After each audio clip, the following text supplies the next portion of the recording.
tardes. A nombre de mi asesor y colaborador, el doctor Martín Picón Núñez y un servidor, estamos muy agradecidos de participar en este congreso tan reconocido.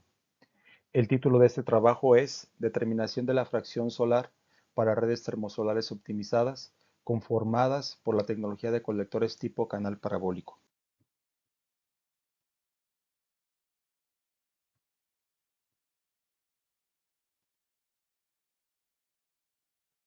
Y bueno, sabemos que el desarrollo económico de un país viene muy de la mano con el desarrollo del sector industrial. Y también se tiene reportado en literatura que este consumo de la energía global corresponde al 32% del sector.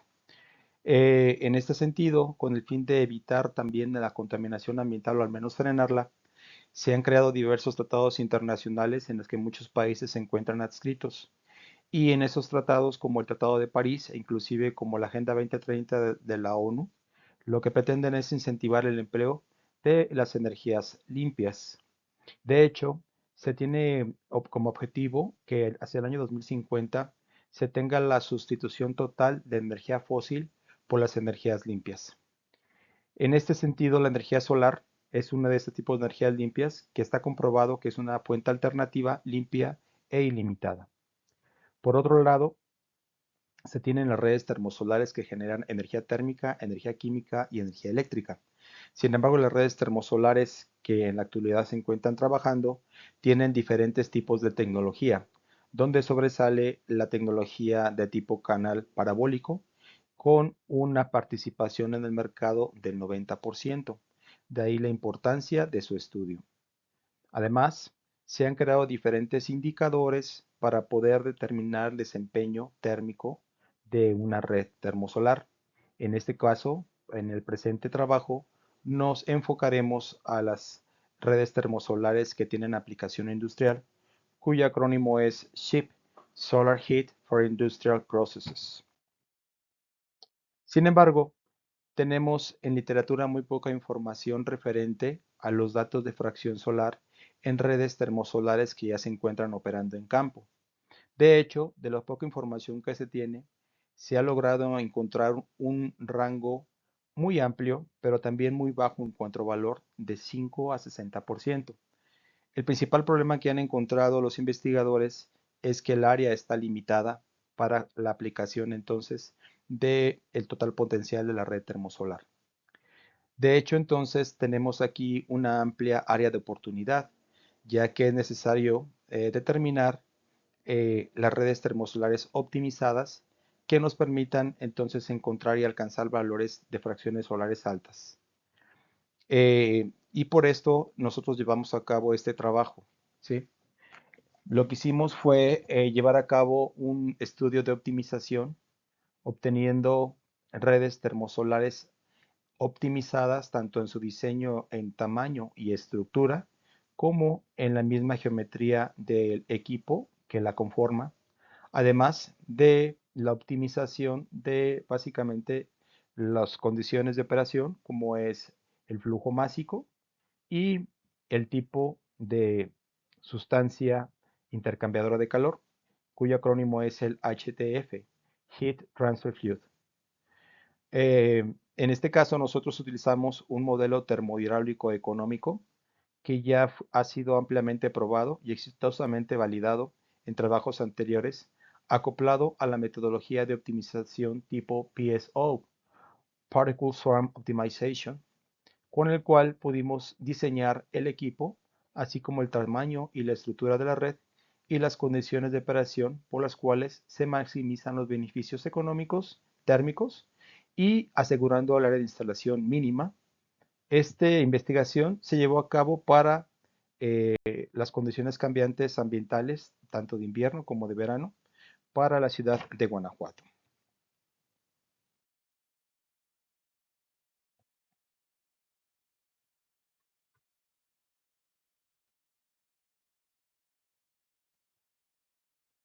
A continuación, presentamos el problema de optimización.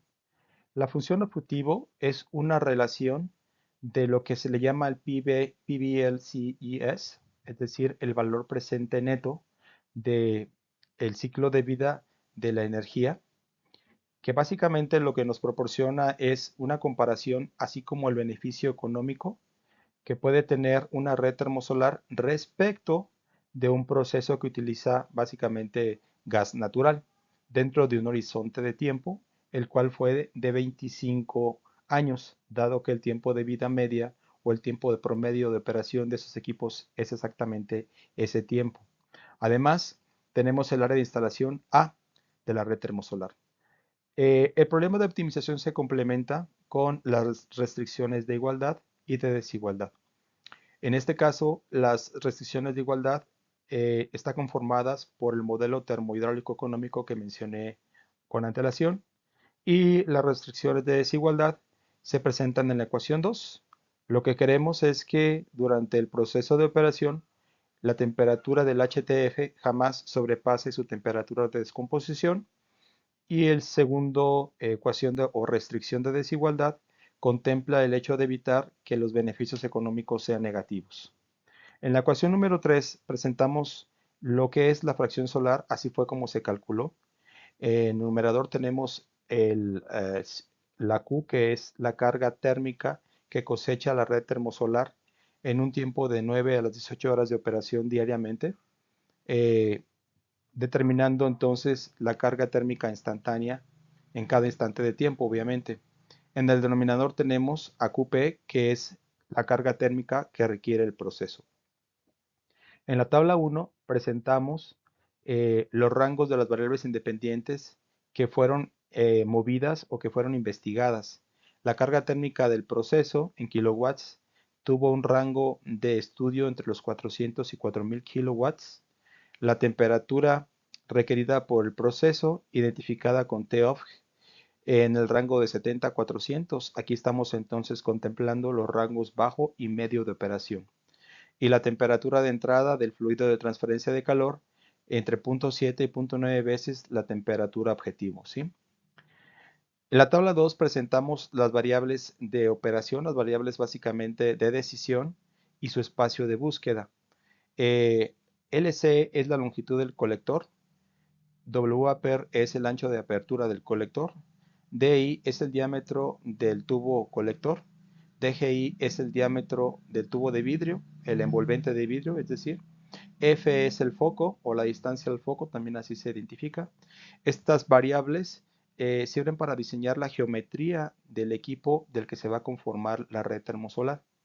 Por otro lado, NSL, que es el número de colectores por línea, y NL, que es el número de líneas, nos va a determinar tanto el tamaño como la estructura de la red. Finalmente tenemos las variables de decisión operativas o de condiciones de operación. MF, que es el flujo másico del HTF, es decir, del fluido de transferencia de calor, que se varió de 0.1 a 10 kilogramos por segundo. Y finalmente tenemos el tipo de Heat Transfer Fluid. Se contemplaron en este caso 5, que son sustancias comerciales ampliamente utilizadas en este tipo de redes. Tenemos el SIRTherm 800, el Dotherm A, Terminal BP1 y el agua presurizada. Como ustedes pueden ver, los rangos de investigación de las variables independientes así identificadas son amplios, son los comunes de acuerdo con el estudio llevado a cabo en las redes termosolares instaladas. Las temperaturas de las cargas de operación también van de la mano con los rangos bajo y medio, donde se ha encontrado que estos equipos es donde trabajan idealmente. Y la temperatura de entrada, muy cercana entre 0.7 y 0.9 a la temperatura requerida por el proceso, nos permite tener un amplio rango de investigación. ¿De acuerdo? Aquí presento entonces cómo se lleva a cabo el muestreo de las variables independientes a fin de poder cubrir todo el intervalo de cada una de ellas. En esta filmina del lado izquierdo tenemos entonces cómo dividimos la carga térmica. De hecho, se dividió en 4 niveles. Y para cada carga térmica se dividió la temperatura objetivo en 7 niveles. Y para cada temperatura objetivo se dividió en 7 niveles de temperatura de entrada. 0.7, 0.8 y 0.9 veces la temperatura objetivo. Con esto se obtuvo un total de 64 muestras para invierno y 64 muestras para verano y se aplicó entonces el problema de optimización para obtener entonces la fracción solar y el área instalada, que son el objeto de estudio de este trabajo. Del lado derecho tenemos la red neuronal construida para llevar a cabo la regresión y obtener entonces básicamente el área y la fracción solar.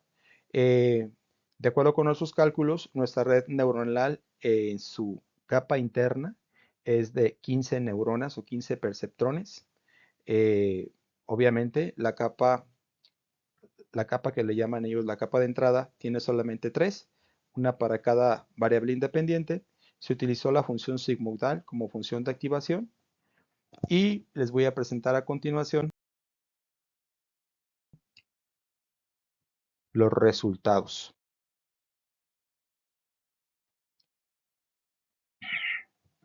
Aquí les presentamos los resultados de llevar a cabo la optimización para cada uno de los puntos muestrales, eh, tanto para la estación de invierno como para la estación de verano. Del lado izquierdo tenemos entonces la estación de invierno y se graficó la fracción solar respecto del área instalada. Es interesante observar que para cada carga térmica, independientemente de la temperatura de entrada y temperatura objetivo, el área se mantuvo constante. Esto es muy importante porque entonces estamos obteniendo redes termosolares ampliamente flexibles, capaces, de poder operar en amplios rangos de temperatura de entrada y temperatura objetivo sin tener que cambiar el área instalada. Y por otro lado, podemos observar que se obtienen valores altos de la fracción solar con estos diseños optimizados y que finalmente podemos inferir que la fracción solar en general, a medida que va incrementándose o que se requiere incrementar, también requiere valores de área menor, ¿sí? Una vez que tenemos los resultados, pues los llevamos a la red neuronal construida para poder llevar a cabo la regresión. Aquí tenemos gráficamente el ajuste del modelo de regresión para las estaciones de invierno y de verano. Ustedes pueden observar que se tiene un muy buen ajuste, dado los estadísticos de la regresión tanto para la fracción solar como para el área. El MCE es muy bajo, igual que el RMCE, y bueno, el R cuadrada, pues que nos determina el grado de ajuste, ronda en el orden de 0.99 a 1. Finalmente, aquí les presento el perfil que se obtiene ya con la red neuronal entrenada para invierno y para verano. En general, se puede observar que a medida que se incrementa la fracción solar, disminuye tanto el área como la carga térmica. En invierno se tiene un comportamiento ligeramente no lineal y en verano se puede inferir que se tiene un comportamiento muy lineal.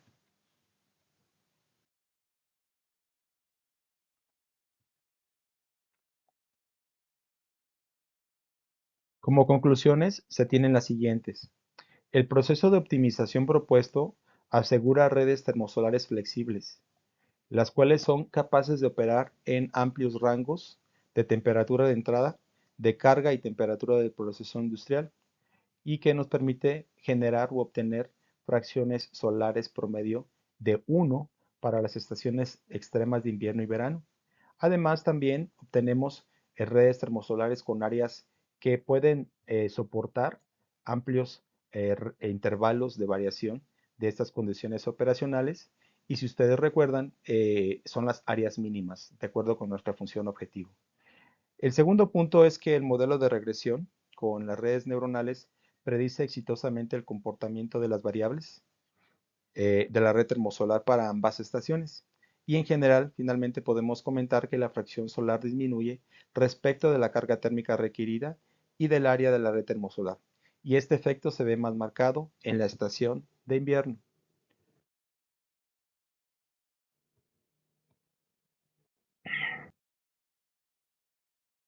Y bueno, pues aquí les presento algunas de las referencias y pues agradecemos mucho su atención. Muchas gracias y buenas tardes.